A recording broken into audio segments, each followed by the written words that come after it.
Hi, good morning, everyone. Thanks for coming out on Sunday morning, first session. That's very nice of you all. So Martin and I will be talking about AI, the future of AI in Drupal. We're really going to be focusing on some of the technology and also best practices. So there's a little bit of opinion in this, but it's really, we both have a little bit of experience with it, pretty involved in the community, following what's been going on pretty closely. So consider, what we're talking about here as, our collective experience and guidance moving forward. Short term, at least. Who knows? Long term, anything can happen with AI in the Drupal ecosystem. So Martin's going to start us off. All right. Thanks, Mike. So I really wanted to start off kind of at a high level. There was a stat, I guess about a year ago. IMF said that they figure about 40% of jobs globally or 60% of jobs in advanced economies will be impacted by the growing adoption of AI, which is kind of a mind-boggling stat when you think about 60% of jobs in advanced economies. So that being said, let's maybe read the room a little bit and have a show of hands. Who here is concerned about the potential impact of AI on your job? What job? Well, there you go. Someone's been impacted. Right. I saw this meme recently. In order to replace developers, customers will need to clearly state their requirements. Sounds like we're safe. Yeah. So, but let's back up a little bit and say, what is artificial intelligence? I feel like a lot of us have had some level of interaction, but we're going to be throwing out a lot of jargon as we go through, so just making sure we have kind of a common baseline and understanding of what some of these terms mean. So, artificial intelligence, technically speaking, is a field of study in computer science that develops and studies intelligent machines, often by mimicking human responses or automating sophisticated behavior. So, mimicking, automating, I feel like are sort of the key concepts in there. Natural language processing is working with text providing a conversational format, understanding the intended meaning and providing a relevant response. Machine learning is a subset of AI, specifically about acting without explicit instructions, leveraging statistical algorithms to extrapolate existing data to unknown use cases. And deep learning is a subset of machine learning, which uses artificial neural networks with representational learning, allows them to develop and leverage their own means of classification. So you can start to see where it's becoming more and more intelligent here, and other kinds of feature detection. And finally, a large language model, which is, I feel like, the term that we hear most often these days, is really an AI algorithm that uses deep learning techniques to accomplish natural language processing tasks, such as responding to unstructured user prompts. LLMs are trained on massive data sets, often gathered from the internet, but sometimes using more specialized data. So, how can we get the best outputs from how we interact with and use LLMs day to day? There is this growing field called prompt engineering, which is really about sort of understanding the principles of how we can structure our prompts in terms of what we provide to the LLM, so that what we get back has the sort of most predictability in terms of achieving the desired response. So doing things like including examples so that the LLM understands the kind of pattern that it should follow in its return. You can specify a format.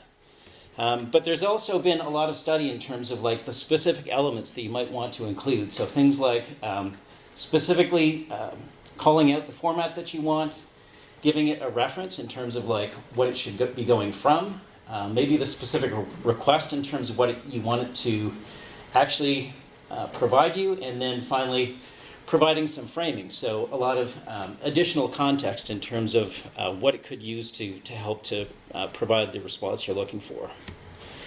So as an example, I went into ChatGPT and asked it to write a Shakespearean sonnet about the beauty and ease of use of the Drupal CMS. This is much longer. It's shortened here for brevity. But I decided to actually give it some additional context by specifying that it should mention Dries, and so you can see it actually went back, and in the longer, newer form, it actually mentions Dries and so on. So just a very simple example of how adjusting the prompt can have it get it closer in terms of what it provides you to what you're actually looking for. There is also this concept of retrieval augmented generation. So the idea being, instead of you kind of manually providing that additional context, you can actually use AI itself to go out and do a set of research and use that collected information as the context with which it will actually provide you that better response as well. And then a final principle to think about with AI is this concept of human in the loop. So we've all seen examples or heard anecdotes of like lawyers who had AI write a brief and then it turned out to have like a whole bunch of things that were completely made up.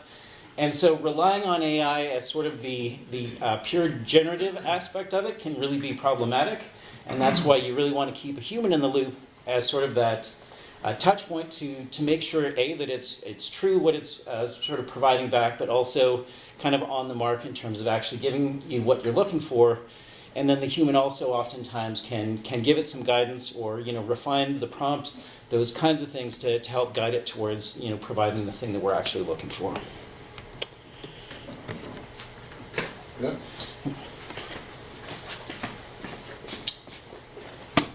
All right, so let's kind of, talk about why we're here about Drupal. And so what are, some of the uses of AI in Drupal moving forward that, even not even moving forward, that we can do today?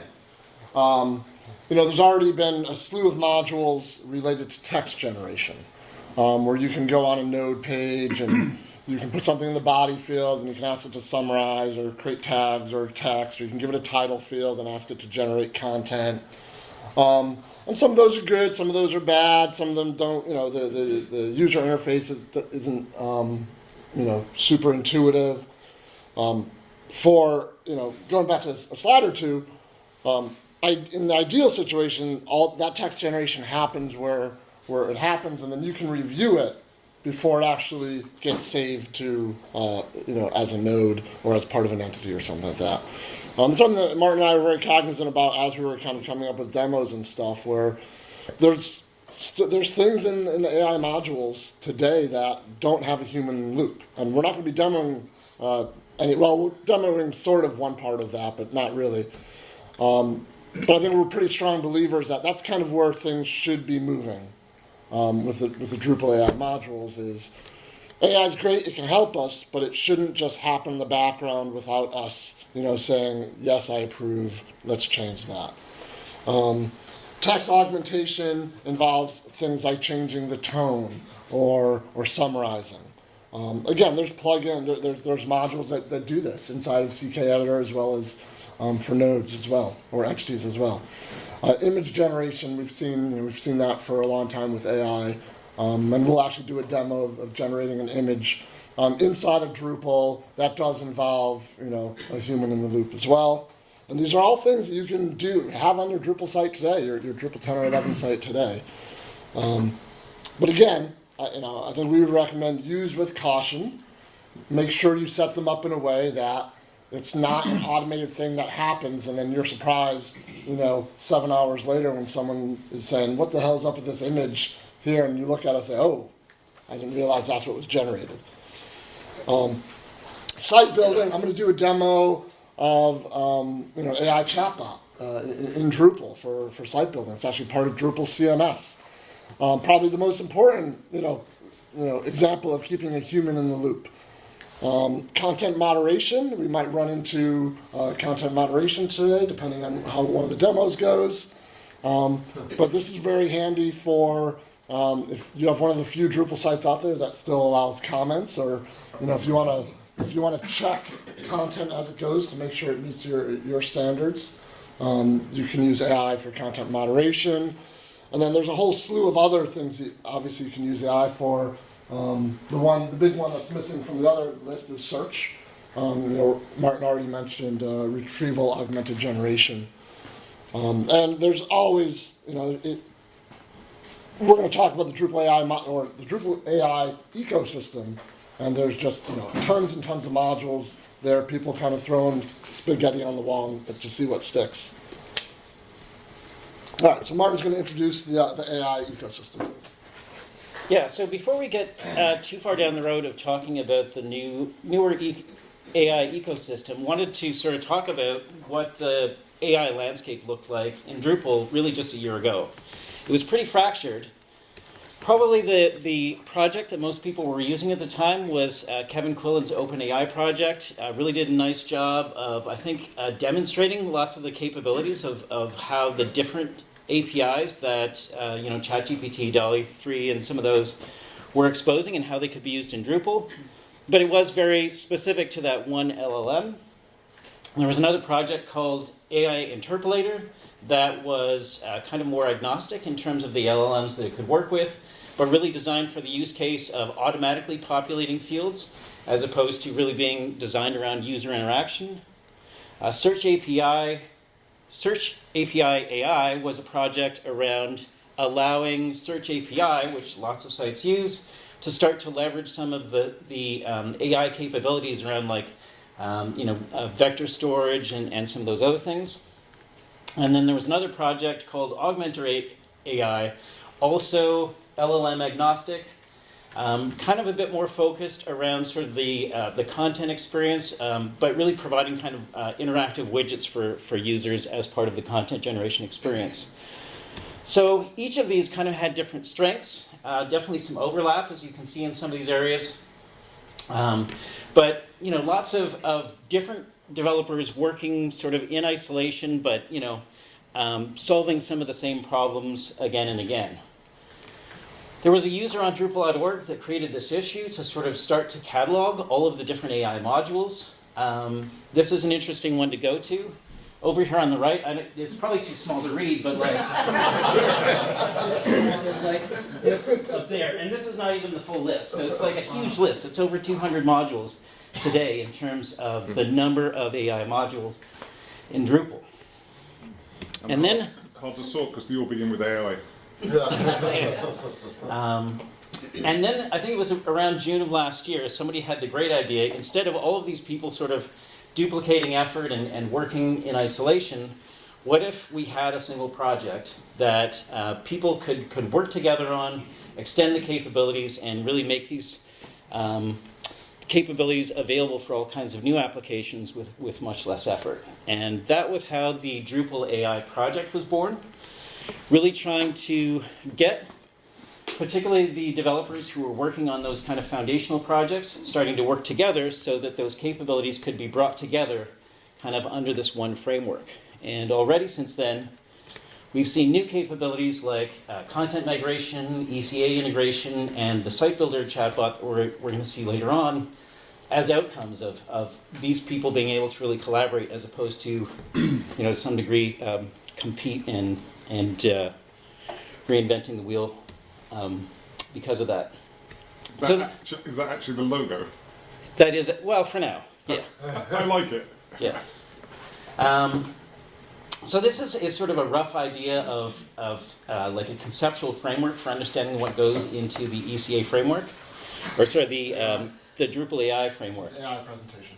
Thank you. Oh, am I the wrong one? Sorry. Yeah, you were, actually. I was wondering when you were going to get Okay. So at the top, we've got the interaction layer. So you can still use all of this for doing things that are purely automated. There are some things, or at least work being done around having UI triggers. There are UI interfaces, so like the chatbot that we're going to see later, as well as things like working with search. There's a whole orchestration layer, so you can have some of those configurable AI automators. It now works with the ECA system, and then there's the opportunity to have more of those. And now there's this LLM abstraction layer, so that you can sort of, for each of these things that you want to do, define the capabilities, and then those can be mapped to LLMs that have those capabilities. So rather than having to tie things specifically to, let's say, the API of ChatGPT or to Rock or some of these other things, by having sort of that abstraction layer, these capabilities can just know that it needs a large language model that has the ability to generate images or to interpret images, and then work from there without having to sort of worry about the lower level concerns of working with the individual LLM providers. And what that means is when we get a hot new LLM, like when DeepSeek broke, whatever that was a month or two ago, very quickly there was the ability to plug that into all of these different capabilities. And so that means the ability of this whole system to adapt to the quick changes that we see in the AI market is really, really powerful. So with that, that's a lot of talking. Let's go ahead and actually get hands-on with all of this. So we're going to start by getting from the audience the name of a children's movie. Who's got a favorite children's movie we can use for our demonstration? Ricky-O, the story of Ricky. Ricky-O? Yep. R-I-K-I. Okay. Hopefully that will... Yeah, wait. Oh, top one, yep. We'll see. We'll see what AI says about this. Rated R?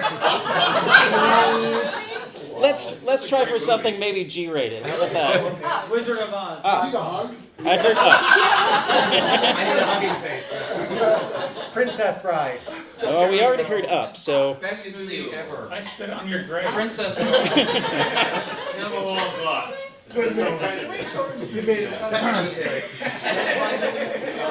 all right. What's bothering me the most is you've got adverts showing on. You don't have a blocker turned on. Yeah, Yeah, I don't have a block. This one just just makes I kidding. like that. the first 10 minutes of makes me laugh. It gives me the heebie-jeebies. Let's just go ahead and grab Like a montage. the plot summary. Like I don't know what just. Or one of those are synopsis or Yeah, there you go. here, let's do this. Okay, so grab that. I'm going to go into our Drupal 11 site and say, let's go ahead and create a page. We're going to paste in our summary. And we're going to, we can do things like say, because we're pasting this in from a separate source, let's make sure that there isn't anything that runs afoul of our moderation standards. Looks like that's pretty good. I'm pretty sure Ricky-O would not have met that standard. It's kind of interesting that it says the content violated the listed policies, and then says the violate did not violate any policies. Yeah, and I think also having some of these things in the sidebar from a user experience standpoint is not really the ideal flow, but these are still early days for some of these tools. I mean, this is here, before you go on. So this is kind of interesting the way that this is the content. I forget the name of this module. Content augmenter. Content suggesters. Content suggester module. But you can see that under the moderate text section, he can choose from the available fields, and we'll talk about this generated image prompt in a minute. You can choose. Somewhere over there. So fired. Martin can choose which fields he wants to send the data from to the AI. So he's basically, when he selected body, he's sending the body text to the LLM for moderation. So you can imagine if this content type had 13 different fields to describe the movie, he can pick any subset of those 13 fields to send for moderation or to use in suggesting the title or anything else. So it's not tied to a specific field, it's not tied to a specific content type. This is one aspect of the human in the loop aspect. Yeah, and for a simple content type like this, it may seem like it's a lot of extra work, but I've worked with higher ed institutions where a particular course, to your point, might have 30 different fields, and the ability to choose which one you want to work on for some of these things would definitely be a value-added thing. So we can see here what it generated is Adventure to Paradise Falls, Carlin Russell's Epic Journey. But here's an example of where having a human in the loop means that we could actually make sure that people know this is about up. And then add a comma here instead of a colon. Now the other thing that we could do is say we want to add some media to our post. So we could say generated with AI, and let's just say always be polite to our future robot overlords. I, for one, welcome our future robot overlords. I'm going to bump up the font size. Sure. I do too.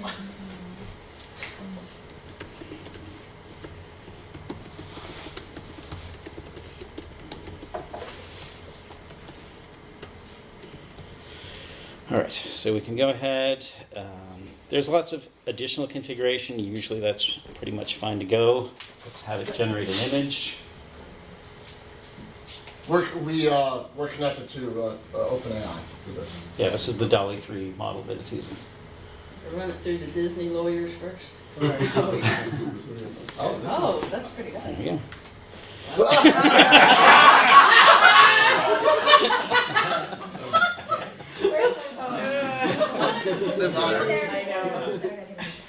So, you know, that's See why this passes by the It's like a keyboard. cheap Disney knockoff right. version.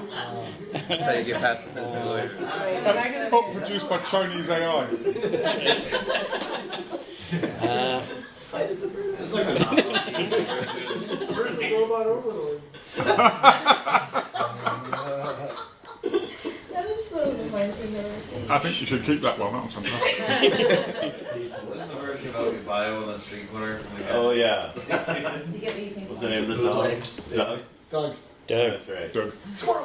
Squirrel. So there's an example of where, you know, based on the output, we can decide we want to go ahead, refine the prompt. I think it's still, is it still working? Or did that go? Do a live action one with The Rock as the kid. Feel good. Feels like it's actually working this time. Yeah. Right. There we go. Is that a squirrel in blue? I think it is. It's like a croissant. So from here we can go ahead, we might decide we want to go ahead and save that to the media library and save that. The balloons are attached to his backpack. And there we go. We've got our AI augmented post about up. But the other thing that we actually did in the setup for this demo was actually set it up to automatically generate an image prompt for us. And tried to build in some of the best practices that we talked about earlier in terms of what are the kinds of things that we could provide to, as part of our prompt. We can see here we've specified the format, the reference, what the actual request is, and then given it some additional framing. So what we're not showing you is to generate this prompt, we actually wrote another prompt that told OpenAI to use the text from the body field and generate an image prompt using a specific form, well, not a specific format, but having those 4 sections. So if we paste that in, and go generate our image. So this module, by the way, the one, the generate image from AI, it's alpha, so there'll be a little hiccup that we're going to have to overcome in a second. But the thing we both like about this is it does keep us in the loop. Like before we hit save, we're seeing the image that's generated. And there's other ways to generate images using AI modules Wow. that don't keep you in the loop. That one's a lot better. That looks great. It's like someone's nicked their shed. So yeah, so you can see that that's definitely a lot better. Now, if I was to say, let's just go ahead and save that, it's actually got a problem here because the way this module works out of the box today is that it tries to use the prompt as the actual alt text for the image. And because we're using that longer AI-generated one, it's actually sort of choking on that. So what we could just say is,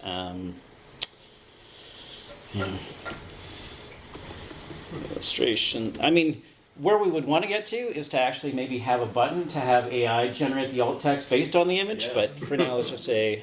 Or based on the prompt. We actually Right. opened an issue for the module the other day.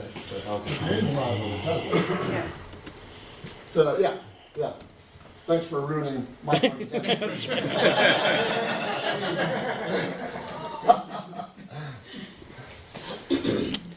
So there we go. So that's our demonstration of, sort of augmenting human-generated content, hopefully human-generated content. We took it from IMDb, so we're trusting them. Yeah.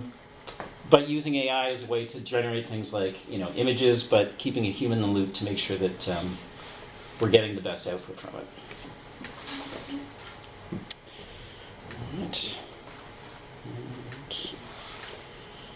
with that, we can jump into talking about Drupal CMS. Yeah, so we were as we were putting this together, we wanted to show other demos, but we didn't want to move away from keeping the human in the loop. So I think we have pretty strong feelings that as these AI modules evolve, the ones that are kind of bare bones that generate, take content from one field, send it to an LLM, automatically populate another on save. That's kind of like a bare bones approach to AI where you don't see what's being generated until after the node is saved, which I don't think either of us and most people are crazy about. So I think those modules will evolve to display the content, kind of like Martin showed you with the images before you actually hit that save button, which I think is a really important aspect. It kind of aligns with our values in the Drupal community to keep us in the loop. Drupal CMS actually has some AI features built in. I know a few of you were in my class on Friday, so this is going to be a rehash of that. But I'm going to demo the alt text generation as well as the Drupal agent chatbot, which honestly I could stand up here for 45 minutes and we could have fun with that Drupal agent chatbot. I'm just going to fill enough time to get us, so we finish at the right point. But let's start with creating alt text for uploaded images. So all this functionality, comes with Drupal CMS. It's not enabled by default. It's one of the recipes that you have to install afterwards. You can see the agent chat box waiting for me there. Did I zoom past it? Yeah, it's up. There we go. So there's an AI assistant recipe. You can see I've already installed it. And part of installation of this recipe is that it prompts you for an API key. All the stuff we're showing you, involves a few cents on each API call.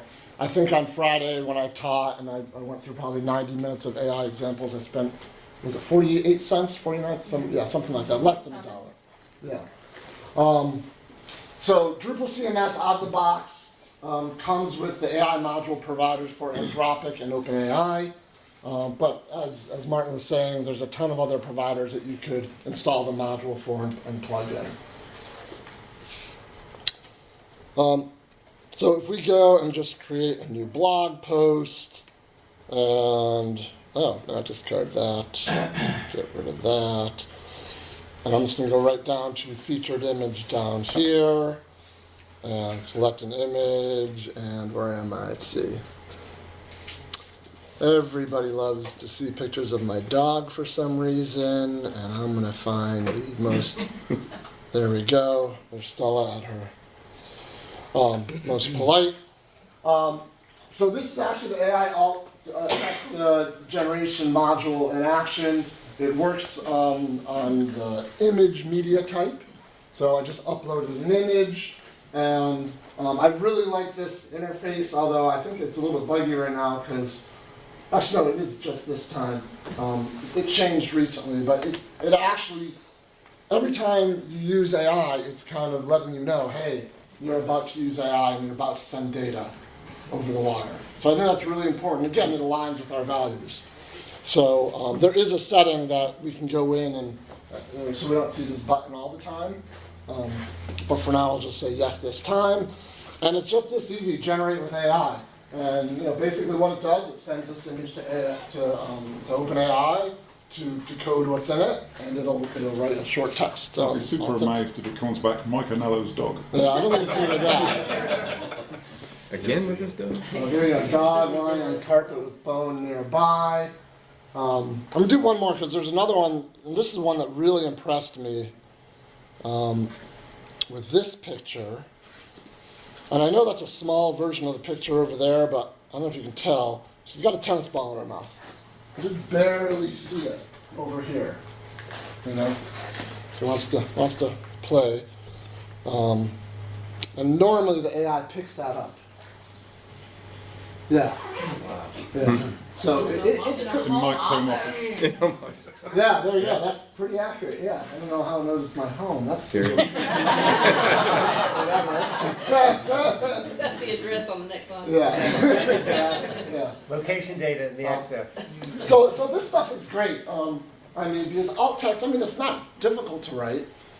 It can be difficult to write good alt text, to write proper alt text. So this. Even if this doesn't return exactly what's needed, it gets you something to work on. And I think for most people, including me, it's easier to edit then create. So again, human in the loop, I'm going to approve it and hit save. That's what I mostly use AI to write me commit messages. Yeah. My commit messages have improved immensely. Fixed bug is no longer the commit message. Exported a bunch of config. That's unfortunately, that's a lot of my commit messages. All right, so the other bit of AI that's built into Drupal CMS is this Drupal agent chatbot. And this is only visible on the admin side. It's for admin tasks. It's actually very early days for this, but it's designed to help you do site building. So a good thing to do when, if you want to play with this yourself is initially ask it like, oops. I'll zoom out a little bit so everybody can see what I'm typing. What can you do? And there you go. So it can create and configure content types, fields, taxonomies, and more. As additional agents are created, then it'll be able to do more. An AI agent is basically something that knows how to perform specific tasks. So you can imagine for the block system, maybe in the future there will be a block agent that knows how to configure a block. So you can write in English, please place the Drupal branding block in the right sidebar. The LLM will come back, a specific prompt will be sent to kind of extract what is trying to happen. And if that matches what the block agent can do, then the chatbot would be able to perform those actions.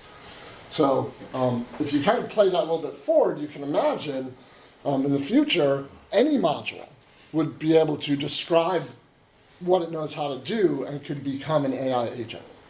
So that's kind of the long-term vision for this. We're not even walking or crawling yet. We're still lying in our crib because there's content types, fields, and taxonomies, and that's it. I'll maybe just add to that quickly that there was a demo posted online by one of the developers of the AI module about a year ago that was a proof of concept of like sketching out on a page of like a web form and then uploading that to an AI agent that could turn that into an actual working web form. Yeah. So in terms of like capturing customer requirements and effortlessly turning those into like, functional, Right. at least starting point, right? Like there you might want to add conditional fields or other things, but like turning those requirements into something that's like a proof of concept very quickly is really powerful. Is there a way to decide how it creates the content, like whether it's using reusable field names or? Yeah, so I'm going to do a little bit of a demo here. So. I was just going to ask, is the idea that anyone's module that they might contribute would like come with an agent? Yes. Yeah. Actually, playing out farther enough, AI would be able to look at a module's code and generate the agent itself. Yeah. That's, then that might be like Skynet and, James? So, one of the paradigms we have as devs is that we lock config so that up on production, content versus config. James, we're talking Drupal CMS here. That has no meaning, but go ahead. That's the thing I'm curious about. We're really heading toward a world where we no longer need to lock config because we're opening it up to now the others, right? So what does that mean in terms of config export and import and get commits and what we do with that side of the world? Like, what are your thoughts? I'm going to answer for myself, and then I'll let Martin chime in. I have no idea. Martin? So I have two answers for that. So number one is, you might know that I'm involved in a podcast called Talking Drupal. There was an episode, I want to say like 4 years ago, something like that. The name of the episode was called Top-Down Configuration. So there's an agency out there that developed this whole system because they have certain customers that they've granted the ability to go in and do things like tweak views or tweak web forms or different things that actually do impact the configuration. And so they have an automated job that will export any of those config changes and put them into an MR on GitLab.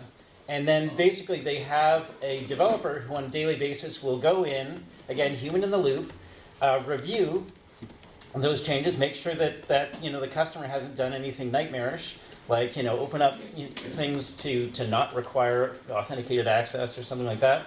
And then as long as that's good, they merge that into the code base so that the customer implemented changes on production actually now are in the code base and they're not going to get reverted the next time there's a code deployment. So that's one model. But to your point, Mike, in a Drupal CMS world where we're intending to have automated updates as a feature, where we're intending to have recipes as something that can be applied through the UI, potentially on production, it feels like there's the need for a different hosting paradigm than what most Drupal hosting services are using today, and we don't have that yet. So I'm sure that's in discussion by people smarter than me, but we're waiting to hear what that will look like. So we're not going to be Drupal developers, we're going to be Drupal config managers. Possibly. Well, I mean, for me, I would not enable this on a production site anywhere close to a production site anytime soon. Benji, go ahead. Exactly, just to follow up on that, you can enable it on your dev site. Yes. And export configuration there, make your pull requests, or you could do it on your local site.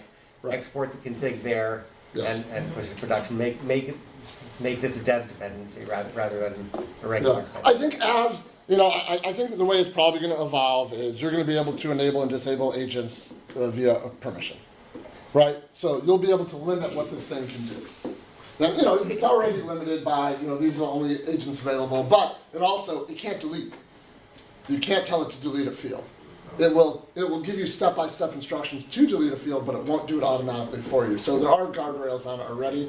But yeah, it's a good tool. I'm not sure where it's gonna, in 5 years, I'm not sure where this is gonna fit into the ecosystem.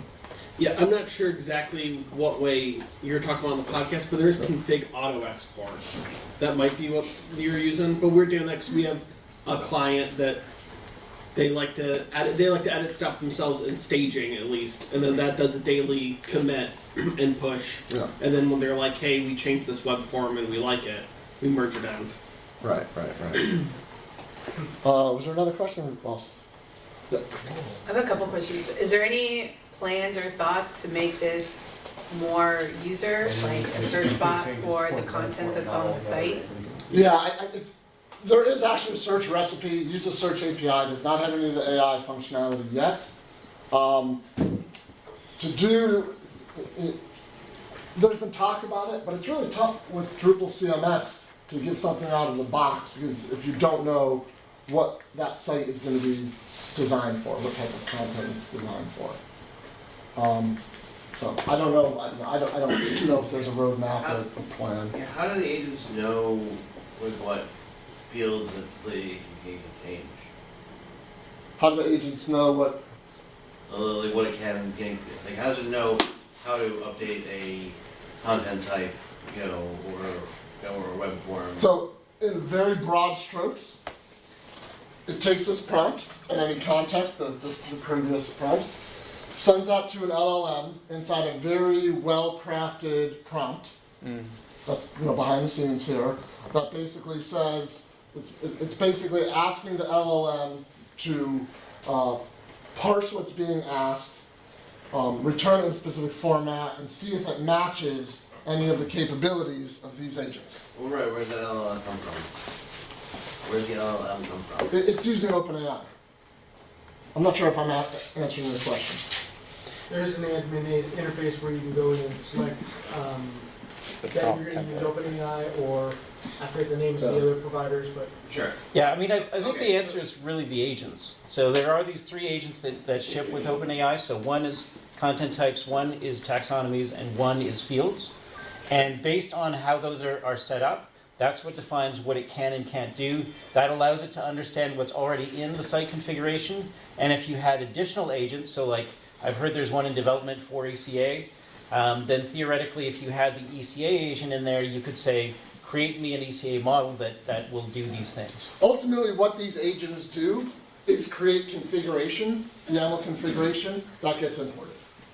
Right. So if you think about like when you ask in ChatGPT to create a table of all 50 states showing me the name of the state, their population, and their capital, in a specific format, right? It will do that. We'll return a table of that data. Sure. Well, in this case, we're basically saying return a YAML file in this format, using this context, and the agent has the information to help it, figure out if it knows what, if it has that capability.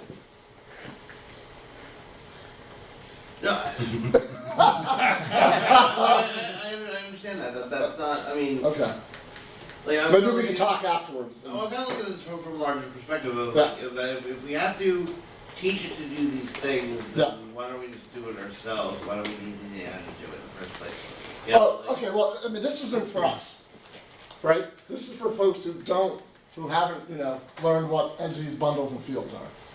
This tool is not being designed for Drupal, experienced Drupal site builders. Drupal CMS is a no-code, low-code solution. It's geared for people using that. Right, and then but the people who are who are using Drupal CMS or ideally using Drupal CMS, are they going to know how to set this up? So that like you see what I mean? Well, it kind of gets to what the demo I'm about to show. Let me answer Hector's question. Yeah. Is there going to be like an AI tamper module like Feeds Tamper where you could actually modify the prompt before it goes to the LLM? So you can tweak it a little before? Do you think? Hook AI hook. I'm not sure, so yeah, you like take this prompt and you're modify. saying that this is going to generate a prompt that's going to go to the LLM. Is there a way to, before it goes to the LLM, have some module? I don't know. I don't know if there's a hook for that. I know that you can actually, if you wanted to, you can go in the configuration for the AI module and look at the prompt that these are using. Some of them are overrideable through the UI. Some of them you have to change some YAML files. Thank you. But Yeah, I think in the agents there is the ability to sort of make some adjustments to the actual prompts to your point. Yeah. All right. So really, I know we're getting short on time, so I'll hurry this along. But I do want to show this example because this is a prompt that is something that's written in English. It's not written by a Drupal developer. There's no entities, fields, there's no field type, there's no formatters or widgets. So that's a movie content type. Create a movie. Yep. Will it work without saying type? Create a movie. Yeah, I mean, this is what demos are for, right? All right. Yeah, let's see what it does. Screw it, I'll do it, I'm live. Yeah, okay, so this, the AI, the Drupal agent chatbot is really good at, it doesn't do it until you can confirm it, which again just goes back to this, keeping the human in the loop.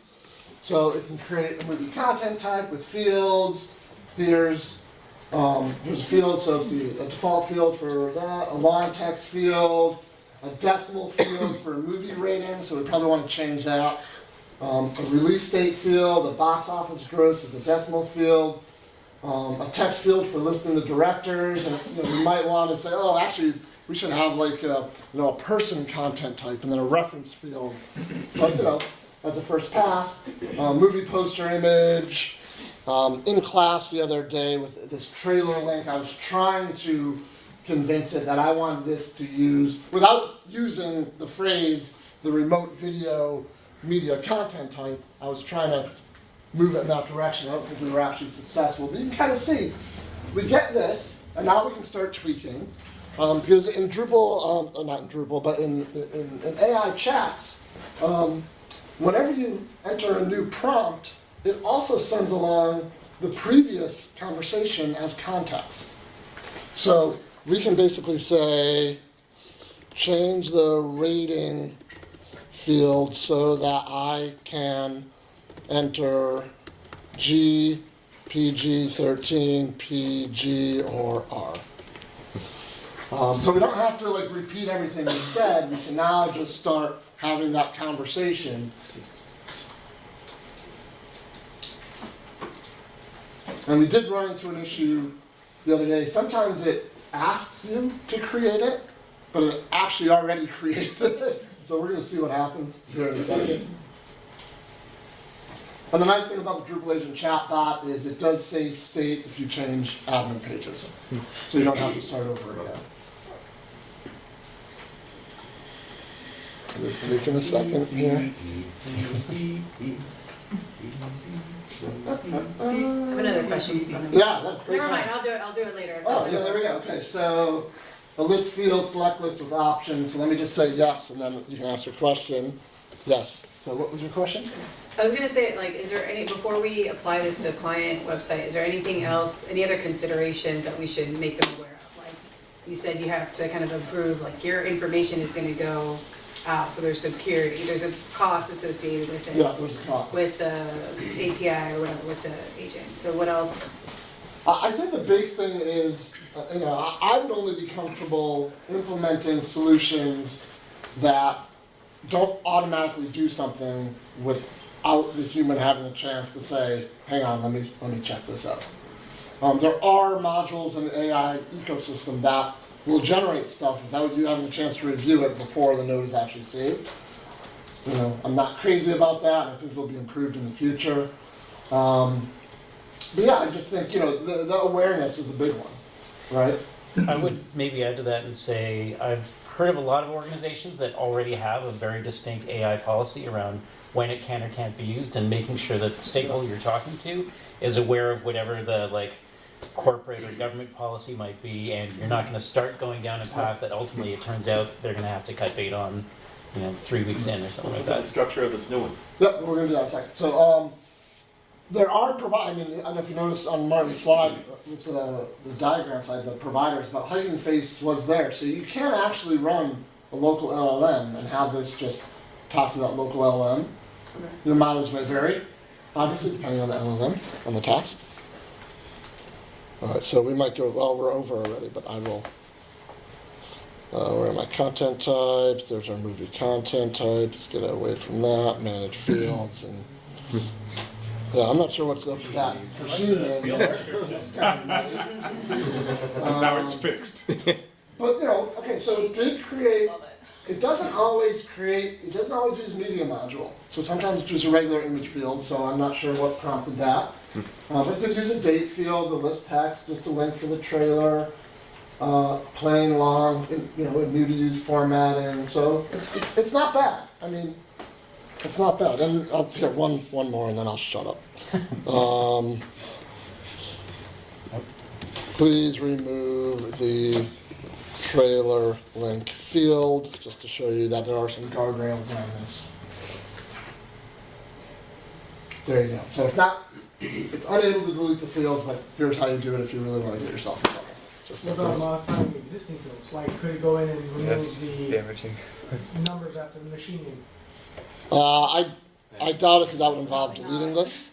I'm not going to ask because we're over time, but Machine names are fixed. It's not using any entity references at all. I guess it's so basic that it can't think that far ahead. Well, I mean, technically, because it was using media, that is an entity reference. Yeah. I have asked it to create a genre vocabulary, and then hook it up to the movie for a genre. That's cool. Yeah. So hopefully, through all of this, you can see that using Drupal with AI can be a magical combination. Of course, we know that not all magic is good magic. Best practices, hopefully, as takeaways, particularly today, try and utilize wherever they exist, the capabilities within the Drupal AI ecosystem, particularly in preference over older modules that are sort of doing their own thing and are probably less likely to be maintained moving on. Definitely keep a human in the loop. So, that idea of having people that can go in, adjust the prompt. There may be ways to do some things, like we showed kind of a manual way of chaining together prompts, but you may have other more sophisticated ways that you can sort of chain those things together, particularly as we get more interaction with like ECA and some of those other things. There's one more we forgot to add, right? We were talking about earlier. Go for it. But prompt engineering. It pays, if you can do anything with AI, invest a little bit of time in either reading, or there's some great YouTube videos about how to write good prompts. It's really important. It's actually helped me a lot with a bunch of my students. I don't know if anyone's here who participates in this, but I've been working on a migration that involves kind of an ugly set of raw data, but using just regular old ChatGPT to take that data and put it into a YAML file, which is then very easily imported in a very simple migration file.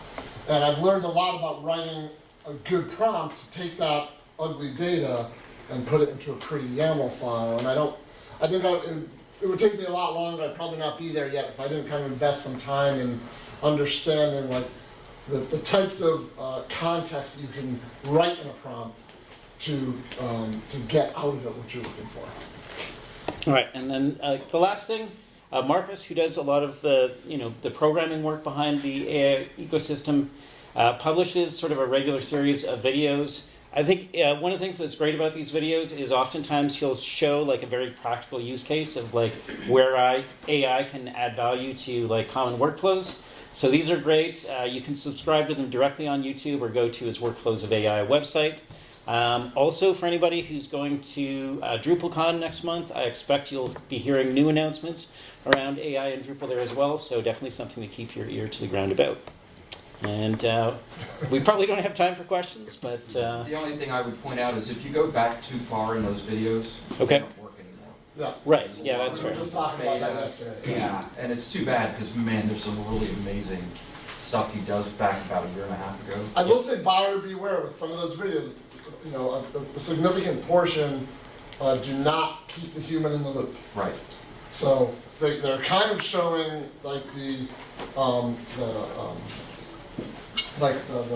of the possible with the AI module, but not necessarily what we should be using yet from either user interface standpoint or keeping the human in the loop standpoint. But they're all very impressive. Oh, they are. Yeah. They're amazing. Maybe I missed it. So the Drupal AI module, that's actually what Drupal CMS is using. Correct. Okay. Yeah. It's using the main AI module, a couple of the providers. That alt text is a separate module, not part of the. It's in the Drupal AI module ecosystem, but it's not. That's not that massive list. You're not cherry picked out that massive list, basically.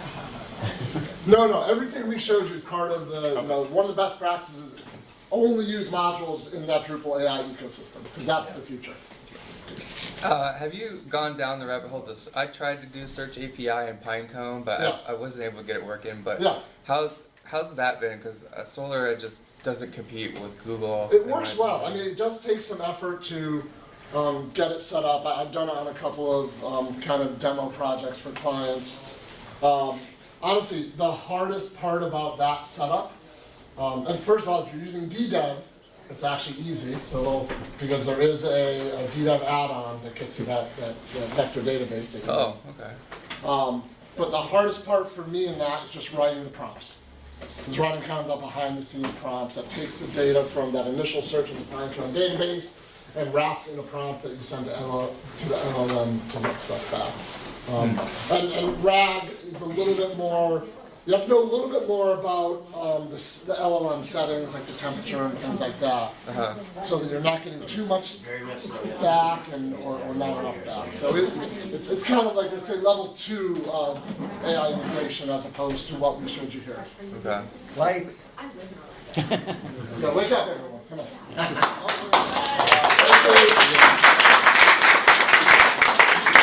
All I'm going to say